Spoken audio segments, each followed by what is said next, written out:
You may travel to Antarctica, to Valerica Volcano, or even Murder City of Mexico, but there is one place in the world where you are legally banned to travel by the state. That one place in the world is the forbidden island of North Sentinel. Located 36 kilometers west of the town of Wandoor in South Andaman Island in India, North Sentinel has been legally forbidden for travelers from all around the world since 1956.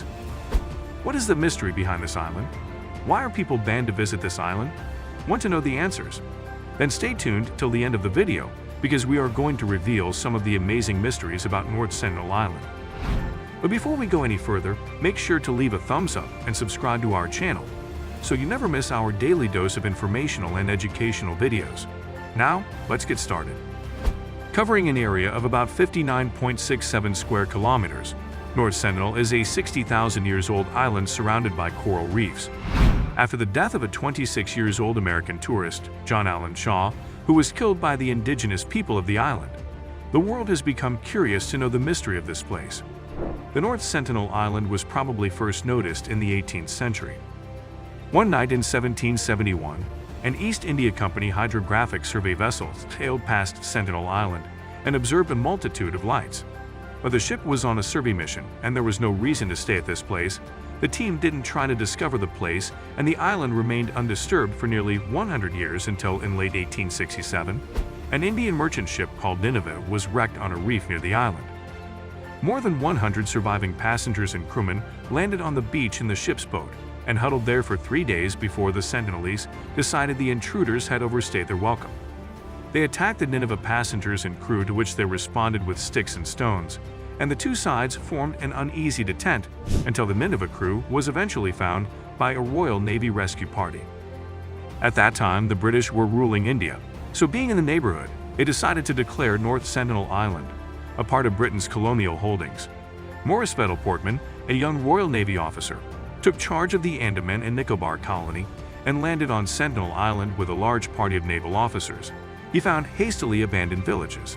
The people seemed to have seen the intruders coming and fled to hiding places further inland, except an elderly couple and their 4 children, who were captured and carried to the colonial capital on South Andaman Island, Port Blair. As written by the colonial officer who was in charge of the operation, the entire group sickened rapidly, and the old man and his wife died, so the 4 children were dropped off at their home with quantities of presents. But what happened next? Did the children spread their illness to the rest of their people, or how they affected the population? It's still a mystery. But for sure, the experience obviously didn't leave the Sentinelese with warm fuzzy feelings toward intruders. Enjoying the video so far? Then don't forget to like this video and subscribe to the channel for more helpful videos. You'll only get smarter, and it's free. The visits didn't end there. 100 years after the wreck of the Nineveh, the first peaceful contact with the Sentinelese was made by a team of anthropologists led by Treacherous Pandit, working under the auspices of the Indian government. Although Pandit and his colleagues managed to drop gifts, make repeated friendly contacts, and beat a hasty retreat, there was still no progress due to the difficulty in understanding the Sentinelese language. Another visit was made in 1990 by the Anthropological Survey of India to make contact with the people of the island. The outreach team included the first female anthropologist, Madhumala Chattopadhyay, to join the endeavor. Madhumala specialized in the indigenous tribes of the Andaman and Nicobar Islands, but had never been to North Sentinel. That's why both Chattopadhyay and her parents were required to sign waivers acknowledging the danger of this expedition. When the team arrived on the island, they were welcomed by armed men on the shore, but instead of gesturing angrily and firing their weapons, they calmly walked toward the shoreline.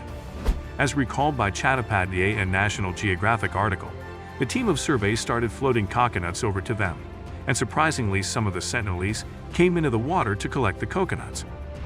Perhaps it was the presence of a woman or the effect of past relations developed by Treacherous Pandit, but for some reason the Sentinelese let down their guard and happily accepted the coconut. Some tribesmen waded out to the boat, examined it, and also allowed some of the outsiders to walk around the beach and interact with Sentinelese women, teenagers, and children. But they were not allowed to cross the limits and enter the jungle or see the village. Encouraged by the past welcoming behavior of Sentinelese, the anthropologists returned a few months later with a much larger team. But this time, the interaction quickly soured.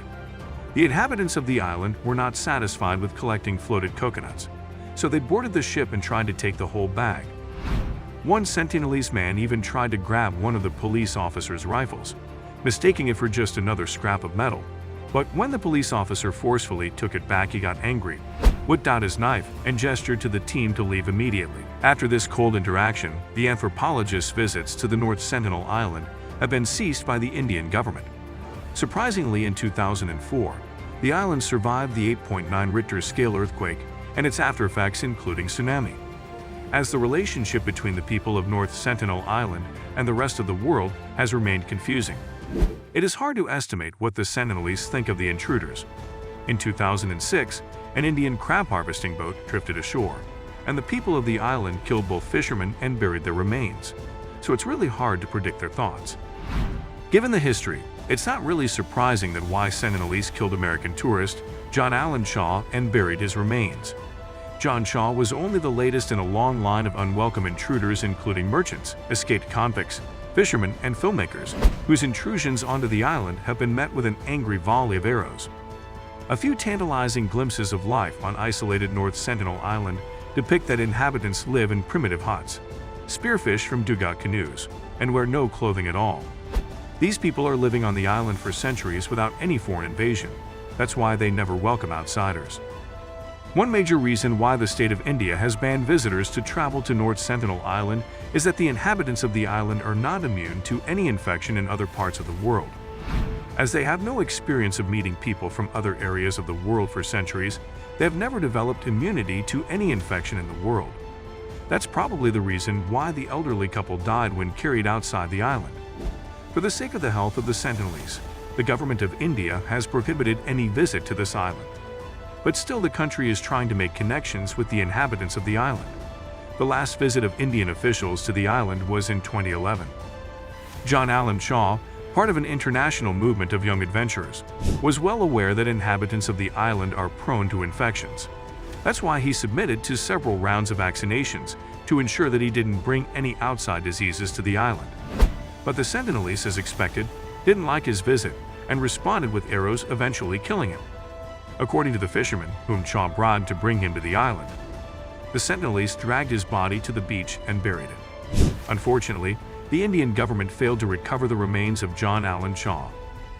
As most of the island is covered in forest and the inhabitants are hostile to outsiders, it is difficult for Indian government officials to learn anything further about North Sentinel Island or its people. The Andaman and Nicobar Regulation, 1956, protects the inhabitants of North Sentinel Island. In 2005, the Andaman and Nicobar administration cleared that they have no intention to interfere with the lifestyle of the Sentinelese and are not interested in pursuing any further contact with them, eventually giving an end to the story. Recently, the Anthropological Survey of India issued a document in 2021 recommending a hands-off, eyes-on policy toward North Sentinel Island. According to this document, instead of trying to visit the island, the government should offer protection from the 4 T's that threaten the Sentinelese's untouched Eden, which are travel, transport, tour, and trade. That's all for today. What do you think should be the policy of the government for protecting North Sentinel Island? Share with us in the comments. If you enjoyed this video, don't forget to share the mystery of North Sentinel Island with your friends. Also, please check out other videos on our channel as well. Thanks for watching.